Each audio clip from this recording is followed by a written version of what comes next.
یہ بڑا اہم معاملہ ہے اور اس کو مزید متنازع ہونا بھی نہیں چاہیے.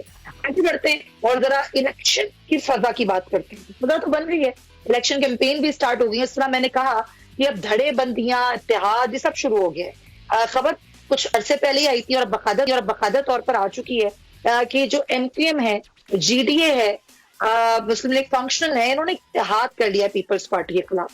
اس اتحاد سے کیا پیپلز پارٹی کو خوفزدہ ہونا چاہیے؟ کیا کراچی کی جو دیگر سیاسی جماعتیں ہیں وہ اس بارے میں کیا سوچتی ہیں؟ یہ سب سے پہلے میرے ساتھ موجود ہیں جماعت اسلامی کراچی حافظ نعیم الرحمان صاحب. ان سے ذرا اس سارے معاملے بات کرتے ہیں. السلام علیکم حافظ نعیم صاحب. وعلیکم السلام ورحمۃ اللہ وبرکاتہ. حافظ صاحب, جماعت اسلامی ایک بہت بڑی آواز ہے. ہمیشہ ہر مسئلے کے لیے حافظ نعیم الرحمان صاحب جماعت اسلامی کی نمائندگی کرتے ہیں, عوام کے مسائل اجاگر کرتے ہیں اور پیپلز پارٹی کی بھی تبدیل تنقید کرتے ہیں. آپ کیوں نہیں اس اتحاد میں؟ نہیں, ایم کیو ایم پیپلز پارٹی کے خلاف کیسے جا سکتی ہے؟ 1988 سے لے کر آج تک ایم کیو ایم پیپلز پارٹی کا ایک حصہ ہی رہی ہے. الیکشن سے پہلے یہ تاثر دیتے ہیں کہ جیسے ان کا پیپلز پارٹی سے کوئی جھگڑا ہے, اور یہ تاثر اس لیے دیتے ہیں کہ ماضی میں ایسا ہوتا تھا کہ یہ ڈیوائڈ پیدا کرتے تھے, پیپلز پارٹی اور ایم کیو ایم ڈیوائڈ پیدا کرتے تھے نورا کشتی کے طور پر, تو سنی مہاجر ووٹ اٹریکٹ کرنے کے لیے. اب تو خیر یہ ساری کہانیاں اور یہ منجن ختم ہو گئے ہیں, تو وہ سمجھ رہے ہیں کہ وہ پرانی تاریخوں میں ہیں, تو ایک مرتبہ پھر وہ یہ تاثر پیدا کرنا چاہتے ہیں. حالانکہ جو گورنر صاحب اس وقت ایم کیو ایم کے موجود ہیں, میرے ان سے ذاتی کوئی مسئلہ نہیں ہے, ایم کیو ایم کے گورنر ہیں, یا اگر جے یو آئی کے گورنر کے پی میں ہیں یا پنجاب میں کسی نون کے گورنر ہیں, تو نہیں ہونا چاہیے کسی پارٹی کا گورنر. میں اس تناظر میں کہہ رہا ہوں, تو یہ تو پیپلز پارٹی نے بنوایا تھا نا. اور ریجیم چینج کے موقع پر جو بھی انہوں نے اپنی قیمت لگوائی تھی کراچی کے بہت سارے ایشوز کو ایک طرف رکھ کے, وہ تو پیپلز پارٹی تھی نا, اور زرداری صاحب تھے, اور یہ سب لوگ ان کے پاس جا کر ان لوگوں نے بات چیت کی تھی. تو ایم کیو ایم پیپلز پارٹی کا ایک ایسا حصہ ہے کہ جو ہمیشہ کراچی کا مینڈیٹ پیپلز پارٹی کو بیچتا ہے, یعنی وڈیروں اور جاگیرداروں کو بیچتا ہے, اور اس لیے ہمارا تو کوئی اعتبار ہو ہی نہیں سکتا ایسے الائنس پہ جس میں ایم کیو ایم شامل. یہ الائنس کیا ہے؟ یہ ایک ایسی ڈکوس ہے. نہیں, میرا خیال ہے کہ پریکٹیکلی تو اتنا آسان بھی نہیں ہوگا, اور ایم کیو ایم جی ڈی اے سے الائنس کر کے کرے گی بھی کیا, اس لیے کہ کراچی میں تو اور حیدرآباد میں تو جی ڈی اے کا کوئی اسٹیک نہیں ہے نا, تو اس لیے یہ تو سب کہنے کی بات ہے.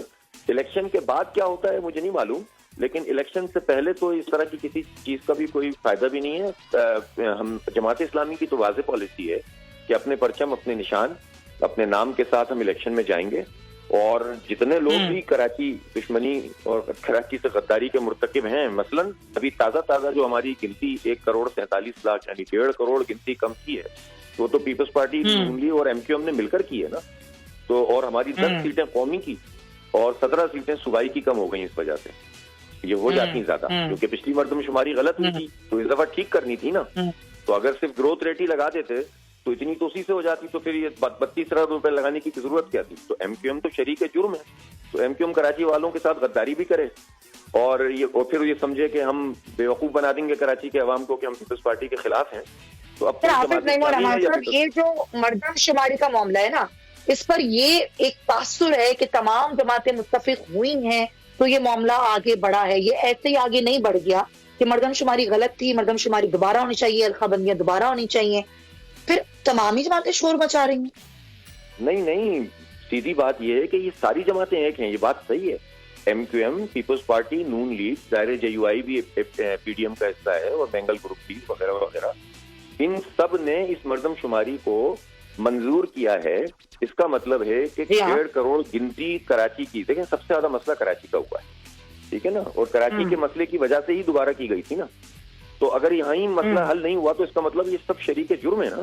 اور دیکھیں قانونی طور پر بھی آپ یہ دیکھیں کہ وہ کیئر ٹیکر وزرائے اعلیٰ کہ جن کی اپنی کوئی اس وقت اگر دیکھا جائے اور واقعی سپریم کورٹ میں کیس ٹھیک سے کبھی چلے تو ان کی اپنی کوئی لیگل پوزیشن ہی نہیں ہے.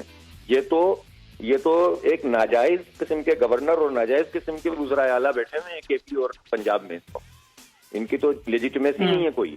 تو وہ مل کر قوم کی تقدیر کا فیصلہ کر رہے ہیں اور ہمارا مینڈیٹ چوری کر رہے ہیں, اور ایم کیو ایم اس میں پوری طرح سے شامل ہے.